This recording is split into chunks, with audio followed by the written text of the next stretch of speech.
मातादी वेदांत ज्ञानामृत या चॅनलच्या मंचावर तुमचं मनापासून स्वागत. आज एक महत्त्वपूर्ण विषय मी तुमच्यासमोर आणलेला आहे की जो फार महत्त्वाचा आहे. याच्याकडं अजूनही आपल्या लोकांचं जेवढं लक्ष असायला पाहिजे तेवढं लक्ष नाही आहे.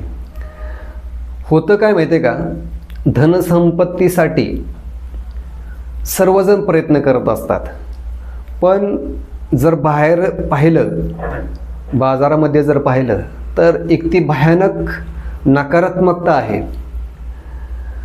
म्हणजे फार मोठा विषय, तो चिंतनाचा विषय. पण जर ही नकारात्मकता जर सगळीकडे आहे, पण ती प्रत्येकावर जर असेल तर ते काय होणार मग, असं नैराश्यामध्ये कुठल्याही प्रकारची आपल्याकडं आर्थिक उपलब्धता होणार नाही. मग आपल्याकडं नकारात्मकता राहूच नाही यासाठी काहीतरी सोर्स तयार केला पाहिजे. हा महत्त्वपूर्ण भाग आहे. कारण की आपल्याकडं जर निगेटिव्हिटी जर आपल्यावर जर हवी झाली, मग त्याचे परिणाम असे होते की तुम्हाला ज्या येणाऱ्या संधी आहेत त्या जर थांबल्या तर त्याचे परिणाम असे की तुमच्याकडे त्या संधीच उपलब्ध जर झाल्या नाही तर मग तुम्ही कशा पद्धतीने प्रगती करणार.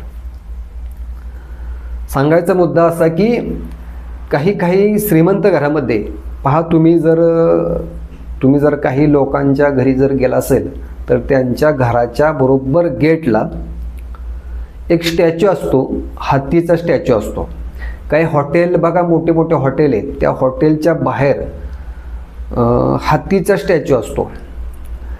काहींच्या घरामध्ये हत्तीच्या आतमध्ये हत्तीच्या अशा मूर्त्या ठेवलेल्या असतात किंवा स्टॅच्यू ठेवलेले असतात.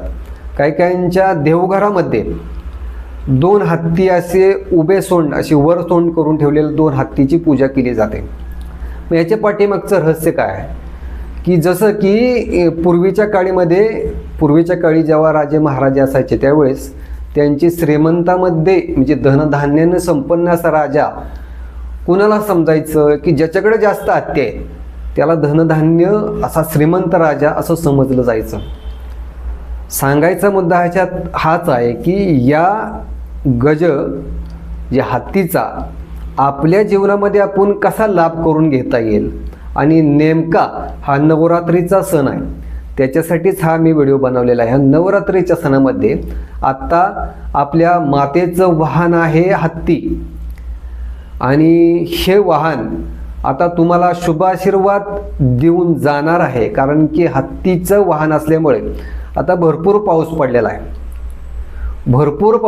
आहे की पाऊस हा हत्तीला प्रिय आहे, पाणी हे हत्तीला प्रिय आहे.